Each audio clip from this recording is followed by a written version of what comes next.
Hi everyone! Once again, it's me, Limax Kitchenette, and welcome to my YouTube channel. So for our today's video, tayo po ay magluluto ng super easy na recipe. So ito po yung chicken in Sprite and oyster sauce. So for our ingredients, tayo po ay gagamit ng mga sumusunod. 1 whole chicken, pork choy, pero pwede rin po kayong gumamit ng pechay. 5 tablespoon oyster sauce, tanglad or lemongrass, spring onion. Bali yung spring onion po is hinati ko sa dalawa kasi yung iba po is gagamitin po natin pang garnish mamaya, yung chinap po natin na spring onion. Gagamit din po tayo ng 2 tablespoons soy sauce, half teaspoon salt, crushed garlic, chopped onion, black pepper, at syempre po yung Sprite. Bali, kailangan lang po natin is 2 cups ng Sprite or 500 ml. First step po is tusukin lang po natin yung ating manok ng tinidor.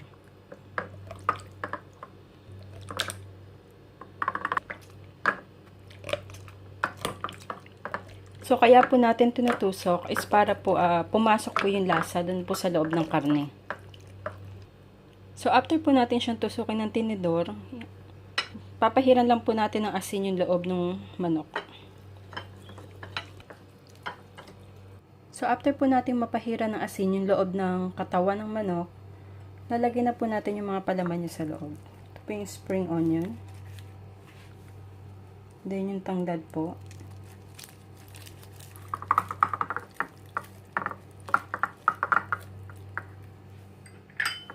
Sibuyas.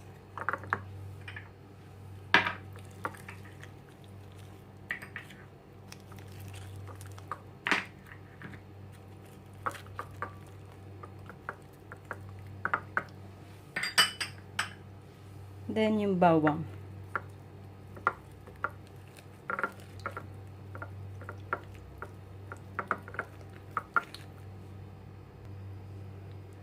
So, ayan, nalagay na po natin lahat ng palaman dun sa loob. So, kapag tapos na po tayo magpalaman, pwede na po natin ilagay yung manok sa kaldero. And then, lagay na po natin yung 500 ml or 2 cups ng Sprite.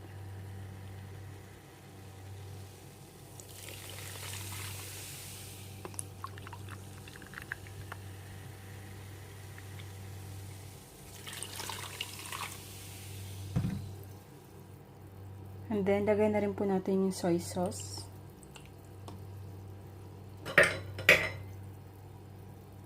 Yung oyster sauce.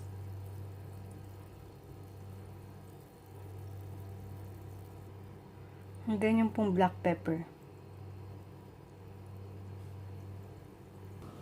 So, ayan. Sasalang lang po natin sa apoy and hintayin po natin kumulo. For the meantime, tatakpan lang po muna natin siya. So, ayan, kumukulo na po siya. So, once na kumukulo na po siya, bali yung ibabaw po niya is bubuhos-buhos na lang natin ng sabaw.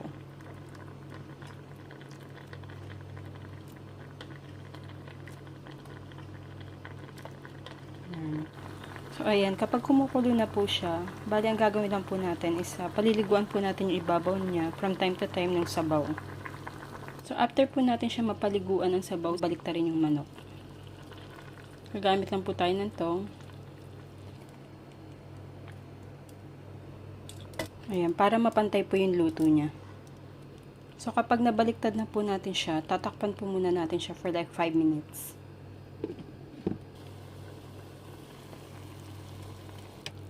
So, after 5 minutes po, bali binaliktad ko po siya ulit.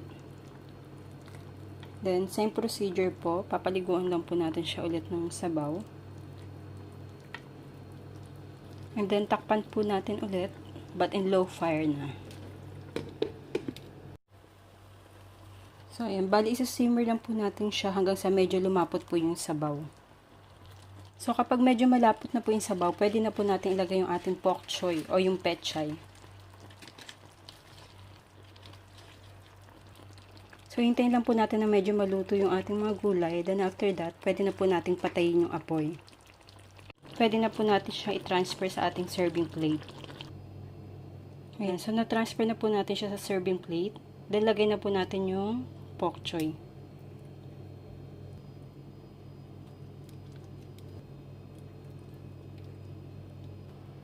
Then, next, lagay na po natin yung sauce niya.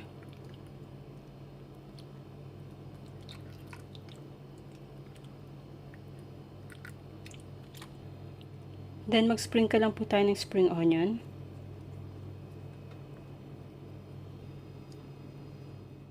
So, ayan, ready na po ang ating chicken in Sprite and Oyster sauce. Thank you for watching.